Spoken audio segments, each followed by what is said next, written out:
Friends, आज मैं BA part third में concept of diversity in art and culture का वर्णन करने जा रही हूँ, अर्थात कला एवं साहित्य में विविधता, जिसे डीपी मुखर्जी ने अपने विचारों के माध्यम से परिभाषित किया है। डीपी मुखर्जी एक भारतीय समाजशास्त्री हैं जिनका जन्म 1894 ईस्वी में एक बंगाली परिवार में हुआ था। ये अपने आप में एक माने हुए समाजशास्त्री थे। इनका कहना है कि यदि हमें भारतीय समाजशास्त्र का वर्णन करना है, यदि हमें समाजशास्त्र को परिभाषित करना है, तो सबसे पहले हमें भारत की संस्कृति एवं परंपराओं का ज्ञान होना अत्यंत आवश्यक है। यदि हमें परंपराओं का और संस्कृति का ज्ञान नहीं होगा तो हम इसका पूर्ण रूप से अध्ययन नहीं कर पाएंगे। इस अध्ययन के लिए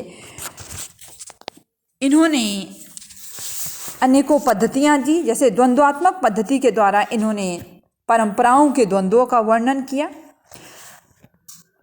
दार्शनिक पद्धति के माध्यम से भी इन्होंने समाजशास्त्र के जो विभिन्न समर्थक थे उनके द्वारा दिए गए सिद्धांतों का, जैसे हीगल, मार्क्सवाद, इनके सिद्धांतों का वर्णन किया। इस तरह से डीपी मुखर्जी ने सामाजिक विचार, व्यक्तित्व का अध्ययन, संपूर्णतावादी दृष्टिकोण और मनोवैज्ञानिक समाजशास्त्रीय पद्धति, दार्शनिक पद्धति, हीगल के द्वंद्ववाद व मार्क्सवादी विचारधारा के आधार पर पूर्ण किया। मुखर्जी एक भारतीय समाजशास्त्री थे और भारत के लिए समाजशास्त्र का अध्ययन करना इनका मुख्य ध्येय था, इनका मुख्य लक्ष्य था। इनका कहना था कि यदि हम भारतीय हैं तो सबसे पहले हमें भारत की संस्कृति एवं परंपराओं का ज्ञान होना चाहिए।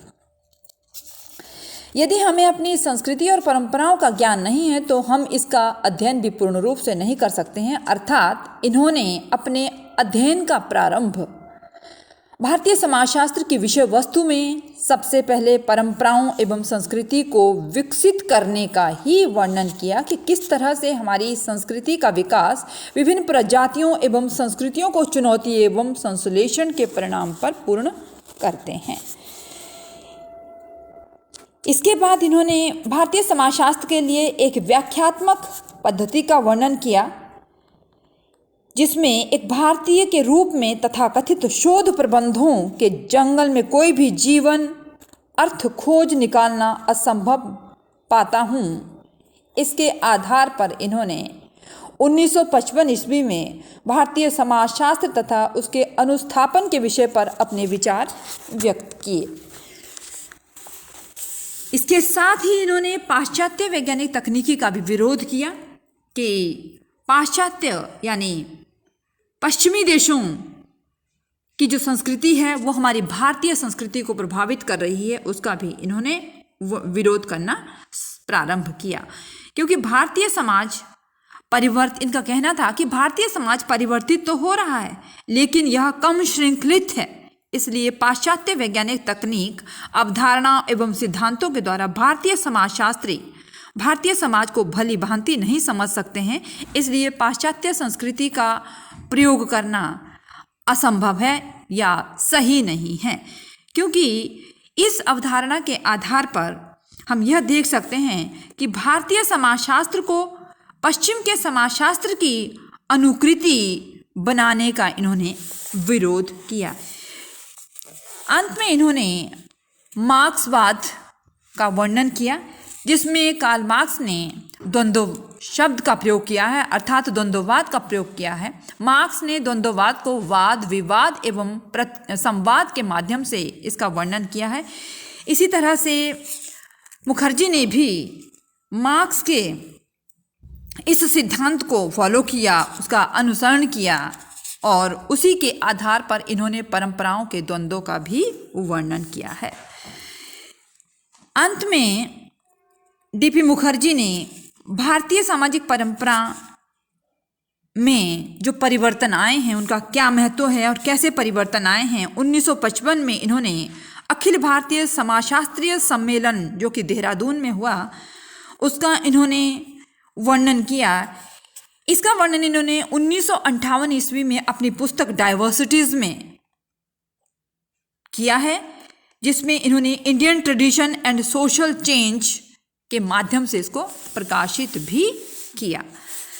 इस प्रकार से डीपी मुखर्जी ने भारतीय साहित्य का उनकी विविधताओं के आधार पर वर्णन किया है। तो मुखर्जी ने भारत में जो विविधताएं हैं उनको दो आधारों पर परिभाषित किया है। पहली है भारतीय साहित्य में विविधता और दूसरा है भारतीय कला में विविधता। अर्थात सबसे पहले इन्होंने भारतीय साहित्य की विविधता का वर्णन किया है और इसे इन्होंने निम्नलिखित आधारों पर व्यक्त किया है। पहले इन्होंने सोशल प्रॉब्लम इन फिक्शन में जो 20वीं शताब्दी में कलकत्ता में इसका वर्णन किया है। दूसरा इन्होंने सोशियोलॉजी ऑफ इंडियन लिटरेचर में जो कि 1950 से 1952 तक, इसमें इन्होंने भारतीय साहित्य की विविधता का वर्णन किया है। तीसरा इन्होंने social change and intellectual interest जो कि 1956 में इन्होंने इन 3 लेखों के माध्यम से अपनी पुस्तक डाइवर्सिटीज में इसका भली प्रकार से वर्णन किया है। मुखर्जी का कहना है कि यदि हम भारतीय साहित्य संबंधी विविधता का समाजशास्त्र के आधार पर वर्णन करते हैं तो इससे यह पता चलता है कि डाइवर्सिटीज में प्रकाशित लेख सोशियोलॉजी ऑफ इंडियन कल्चर में इसका वर्णन किया है। इनका कहना है कि साहित्य में संस्कृति एवं समाज का गत्यात्मक वर्णन मिलता है। संस्कृति और समाज का कैसा गत्यात्मक, डायनेमिक, जो परिवर्तित होता रहता है। इन्होंने ये भी कहा है कि सांस्कृतिक परंपराएं एवं प्रयोग सामाजिक क्रियाओं को प्रभावित करते हैं तथा सामाजिक क्रियाएं सांस्कृतिक परंपराओं को प्रभावित करती है। अतः इनका कहना है कि इनका कहना है कि समाज के साहित्य की प्रकृति का समाज ही संस्कृति एवं सामाजिक क्रियाओं के माध्यम से एक दूसरे के साथ प्रत्यक्ष एवं घनिष्ठ रूप से संबंधित होती है। जिसमें मुखर्जी का कहना है कि भारतीय साहित्य के विकास की इस समग्रता का अन्वेषण करना होगा जो भारत के सांस्कृतिक परिवर्तन के सामान्य रूप को स्पष्ट करता है। अर्थात डीपी मुखर्जी ने साहित्य के विकास का वर्णन करते हुए कहा है कि मुखर्जी ने संस्कृत को भारतीय संस्कृति एवं परंपरा का मुख्य स्रोत माना है। अर्थात आपने अभी पीछे भी मैंने आपको बताया कि संस्कृत जो साहित्य है उसमें सबसे पहले संस्कृति और परंपरा का मुख्य प्रयोग किया गया है। संस्कृत को ही संस्कृति और परंपरा का एक सोर्स माना जाता है, एक स्रोत माना जाता है। इसलिए भारतीय साहित्य एवं कला के विकास का अध्ययन प्राचीन काल में संस्कृत साहित्य से ही शुरू होना चाहिए। अर्थात इनका मानना था कि हम सबसे पहले जब भी भारतीय समाजशास्त्रीय साहित्य का वर्णन करते हैं तो सबसे पहले हमें संस्कृत के साहित्य का वर्णन करना होगा। ये डीपी मुखर्जी का सबसे पहला विचार था भारतीय साहित्य को परिभाषित करते समय। इसके साथ ही इन्होंने ऐसा क्यों कहा? क्योंकि संस्कृति ही समाज की परंपराओं, प्रथाओं, रूढ़ियों, सामाजिक एकताओं, मूल्यों, आदर्शों एवं नियमों का आधार मानी जाती है। बिना संस्कृति के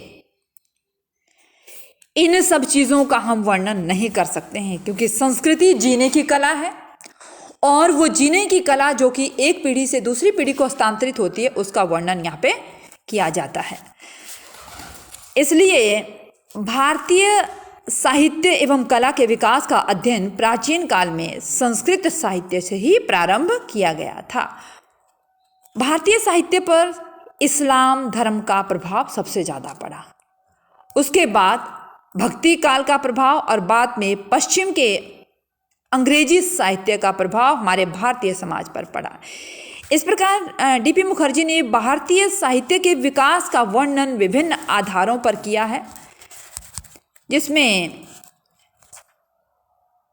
पहला है संस्कृत के साहित्य का वर्णन करना, दूसरा है इस्लाम द्वारा उर्दू का विकास होना,